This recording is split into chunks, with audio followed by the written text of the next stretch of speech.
La nuit va bientôt tomber sur le jardin. Ça vous dirait qu'on se fasse un petit safari nocturne?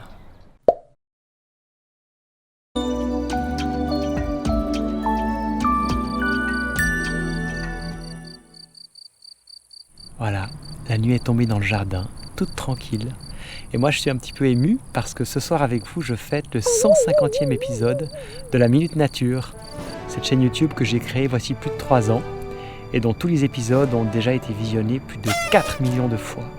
Donc merci pour votre fidélité. Et puis si vous voulez soutenir ce projet, évidemment il faut vous abonner à cette chaîne YouTube si ce n'est pas encore le cas, ou bien aussi vous abonner à l'une de nos 3 revues 100% nature grâce au lien à la fin de cette vidéo.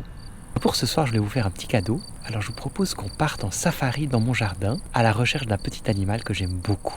Allez, venez. Je regarde, il ne faut pas que je les éclaire, mais je m'éclaire un petit peu moi, comme ça vous me voyez. C'est bizarre, là il n'y a rien. Que dalle. Rien du tout. Bon sang. Vers la prairie là. Ah, j'en vois pas.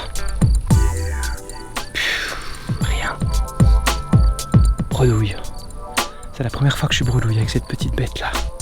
Ah c'est la cata. Bon le joli petit animal que je voulais vous montrer, vous avez deviné, c'est le ver luisant. C'est fou parce qu'en fait j'en ai toujours dans mon jardin une dizaine. Ça fait 12 ans que je les suis dans ce jardin.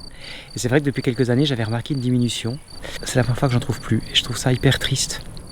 Et vous voyez, c'est le déclin des insectes en réalité. Il y a de plus en plus de pollution lumineuse autour de chez moi. C'est un animal qui a vraiment besoin de la nuit, de la vraie nuit. De plus en plus de pesticides aussi, je pense. Et voilà, il a peut-être disparu de chez moi. Alors le ver luisant, c'est pas un vrai ver. En fait, c'est une sorte de coléoptère. C'est un lointain cousin des coccinelles, des scarabées. Et sauf que la femelle, elle n'a pas d'ailes. Donc c'est vrai qu'elle ressemble à une espèce de long ver articulé. Et les soirs de début d'été, elle se perche en haut d'une feuille, en haut d'une tige. Et puis elle émet cette lumière étonnante, cette lumière verte, une lumière froide, une lumière produite par une réaction chimique. Et ça, c'est un petit signal qui attire des mâles. Les mâles, ils sont plus petits, ils ressemblent plus à des petits scarabées, ils ont des ailes, ils volent, ils ont des très très grands yeux. Et en fait, quand ils repèrent un petit lampion vert, ils foncent dessus.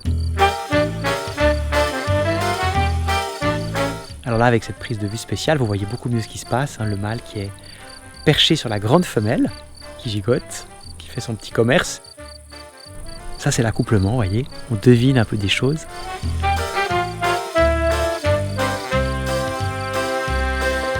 Et puis, des fois, il y a un petit peu de concurrence. Des fois, il y en a deux.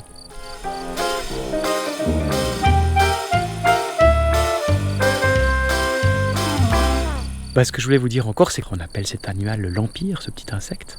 C'est un petit peu un emblème de tous les insectes nocturnes qui souffrent beaucoup à notre époque de tous nos pesticides, tous nos produits chimiques et puis aussi de la pollution lumineuse.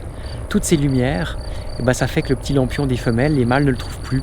Et puis ça perturbe aussi énormément d'insectes, énormément de papillons de nuit qui sont tout perdus ou qui finissent grillés contre nos lampadaires. Donc c'est vraiment un problème et c'est heureux qu'il y ait de plus en plus de villages et de villes maintenant qui décident d'éteindre leurs éclairages nocturnes passé une certaine heure. Et vous, si vous avez un jardin, pensez-y et limitez vraiment au strict minimum l'éclairage nocturne. Voilà, ça va être l'heure d'aller se coucher, c'est passé 11h. J'espère que je vais quand même retrouver des vers luisants dans mon jardin. Et puis pour le reste, si vous avez aimé cette vidéo, je vous encourage vraiment à découvrir nos 3 revues 100% nature en cliquant sur le lien à la fin de cette vidéo. Allez, je vous souhaite bonne nuit. À bientôt!